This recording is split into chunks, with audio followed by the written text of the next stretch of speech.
સુરતના ગોળાદરા વિસ્તારમાં ડોક્ટર ઉપર તેના જ ક્લિનિકમાં અજાણ્યાએ કેમિકલ ફેંક્યું હતું। ડોક્ટર તેને ધક્કો મારી મદદ માટે બહાર દોડી આવ્યા હતા। જોકે ધક્કો મારતા નીચે પટકાયેલો અજાણ્યો જાણે કશું ન થયું હોય તેમ ઉઠીને ચાલ્યો ગયો હતો। ડોક્ટરને સારવાર માટે હોસ્પિટલ ખસેડવામાં આવ્યા હતા। આધારભૂત સૂત્રો દ્વારા પ્રાપ્ત થતી વિગતો મુજબ સુરતના ગોળાદરા વિસ્તારમાં શ્રી સાઈ ક્લિનિક ચલાવતા ડોક્ટર સામજી બલદાણિયા આજે રાત્રે તેમના ક્લિનિકમાં હાજર હતા। તે સમયે એક અજાણ્યો ઈસમ ત્યાં આવ્યો હતો અને બહાર ચંપલ કાઢી થેલામાંથી કેરબો કાઢી અંદર આવ્યો હતો। ડોક્ટર કંઈક સમજે તે પહેલા તે વ્યક્તિએ કેરબામાંથી કેમિકલ ડોક્ટરના ચહેરા પર ફેંક્યું હતું, જેને લીધે તેમના આંખોમાં બળતરા થતા તેમણે તે વ્યક્તિને જોરથી ધક્કો માર્યો હતો। પરિણામે તે વ્યક્તિ ક્લિનિકમાંથી બહાર પાર્ક કરેલા મોપેડ અને દાદરની વચ્ચે પટકાયો હતો। ડોક્ટર મદદ માટે બહાર દોડી આવતા તે વ્યક્તિ જાણે કશું થયું નથી તે રીતે ઊભો થઈને ત્યાંથી ચાલ્યો ગયો હતો। ડોક્ટરની મદદની બૂમો સાંભળી બાજુમાં મેડિકલ સ્ટોર ચલાવતા સંચાલક અને અન્ય ઈસમો દોડી આવ્યા હતા। ડોક્ટરે રસ્તા પર ખુલ્લામાં સૂઈ જઈ આંખોને ઠંડક થાય તેવો પ્રયાસ કર્યો હતો। જોકે તેમને બળતરા વધતા સ્થાનિકોએ બાદમાં સારવાર માટે હોસ્પિટલમાં ખસેડ્યા હતા। લોકોને સ્થળ પરથી જે કેરબો મળ્યો હતો તેના ઉપર સલ્ફ્યુરિક એસિડ લખેલું હતું। આ બનાવમાં એક વ્યક્તિના શર્ટ પર કેમિકલ ઉડતા કાણા પડી ગયા હતા। બનાવની જાણ થતાં ગોળાદરા પોલીસ સ્થળ પર દોડી જઈ તપાસ હાથ ધરી હતી। સીસીટીવી ફૂટેજની આધારે આરોપી શખ્સને ગણતરીના કલાકોમાં ઝડપી પાડ્યો હતો। એસિડ એટેક કરનાર વ્યક્તિનું નામ ધીરુ કવાડ છે, જે ડોક્ટરનો સંબંધી છે।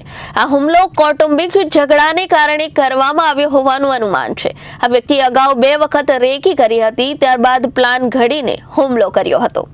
ગઈકાલે ગડોદરા પોલીસ સ્ટેશન વિસ્તારની અંદર એક પ્રિયંકા મેગા સિટીની અંદર એક શ્રી સાઈ ક્લિનિક આવેલી છે હોસ્પિટલ, જેના ડૉક્ટર શામજીભાઈ જાદવભાઈ બલદાણિયા ઉપર એક એસિડ એટેકની ઘટના બનેલી હતી। બનાવ સાંજે 7:30થી લઈને 8 વાગ્યાનો બનાવ હતો અને જ્યારે એસિડ એટેક થયા પછી ડૉક્ટરને તાત્કાલિક નજીકની હોસ્પિટલમાં સારવાર અર્થે લઈ જવામાં આવેલા હતા અને ડૉક્ટરને અત્યારે વૃંદમ હોસ્પિટલ ખાતે એમની સારવાર ચાલી રહેલી છે।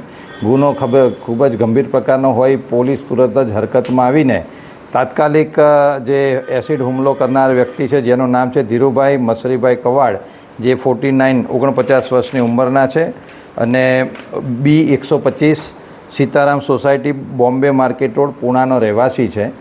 એને પોલીસે ડિટેન કરેલો છે અને આગળની ધરપકડની પ્રક્રિયા ચાલુ છે। આરોપીની ધરપકડ બાદ તેને પોલીસ કસ્ટડી રિમાન્ડ પણ મેળવવામાં આવશે। પ્રાથમિક પૂછપરછમાં એવું ધ્યાને આવેલું છે કે જે ભોગ બનનાર છે ડૉક્ટર શામજીભાઈ, એમની બહેન અને આ જે એસિડ એટેક કરનાર ઈસમ છે તેની પત્ની બંને દેરાણી જેઠાણી હોય, કૌટુંબિક ઝઘડાનો છેલ્લા 8 વર્ષથી ચાલતો હોય। આ જે એસિડ ફેંકનારને એવો શક હતો કે આ ડૉક્ટર શામજીભાઈ છે, આ ઝઘડો કરાવવામાં એમનો મૂળ હાથ છે, તો એવો શંકાનો એમને રહેતા તેઓએ એસિડ એટેક કરેલો છે। આરોપીને અત્યારે ડિટેન કરવામાં આવેલ છે અને આગળની કાર્યવાહી પોલીસ કરી રહી છે। સર, એસિડ કયા પ્રકારનું હતું અને ક્યાંથી લાવ્યો હતો? એસિડ એ જ્યારે ત્યાં એને પોતે હીરાનો ધંધો કરે છે અને એ પોતે અત્યારે ક્યાંથી લાવ્યો એ બધું પોલીસ કસ્ટડી રિમાન્ડ દ્વારા અમે મેળવી એની તપાસ કરવામાં આવે છે। એસિડ એટેક કર્યો છે એ આપણી પરિચિત અને સગામાં જ છે, શું સંબંધ ચાલક? મેં જણાવ્યું એ પ્રમાણે જે ડૉક્ટર છે એમના બહેન, એમનું નામ ગીતાબેન છે, એ અને આ જે એસિડ ફેંકનાર છે એના પત્ની બંને દેરાણી જેઠાણી છે અને બંને વચ્ચે છેલ્લા 8 વર્ષથી કૌટુંબિક ઝઘડા ચાલે છે। એનું આ વૈમનસ્ય રાખીને એસિડ એટેક કર્યો છે। આભાર। Bureau report, Janadesh news, Surat.